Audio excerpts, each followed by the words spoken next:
Gbogbo ló ń kọ́ mọ́ building hotel lélẹ́yìí nísìn Hampton and Hilton 48,500 square feet dynamic office space with a stunning terrace over 4 floors.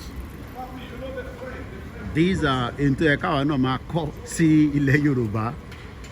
but unfortunately àwọn kọ́ yẹn nítorí pé èdè kan náà kọ́ ni gbogbo àjọ ń sọ. Bí èèyàn kan bá fẹ́ gbèrú project wá sí Kwara nísìn wọ́n ní àwọn ọ̀fẹ́ o àfẹ́rú eléyìí ní Kwara o àfẹ́ lè ní Ìlọrin o àfẹ́ lè ní Ondo torí pé kí ni àìtí jẹ́ elédè kan náà ìjọ tá bá ti jẹ́ elédè kan náà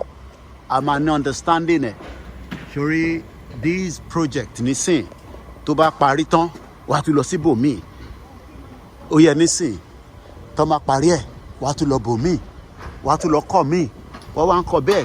káàkiri sí bọ́ọ̀rù kọ̀ọ̀kan ó rà ń pé property ni mo rò pé hotel ni I think it's a property. Now kò wá imagine reason tó ṣe láti kọ́ tó pọ̀ báyìí torí pé wọ́n nídìí ó rà ń pé hotel ni yeah hotel ni so torí wọ́n mọ̀ pé àwọn èèyàn máa gbọ́dọ̀ wá sí ìlú yìí so wọ́n nídìí ọ̀pọ̀lọpọ̀ ibi táwọn èèyàn máa gbé tó bá ti wá tó máa rent short stay long stay ẹni tó bá dẹ̀ fi gbé níbí by permanently different properties subject to in tí ìwọ bá fẹ́ gbà but tá bá ní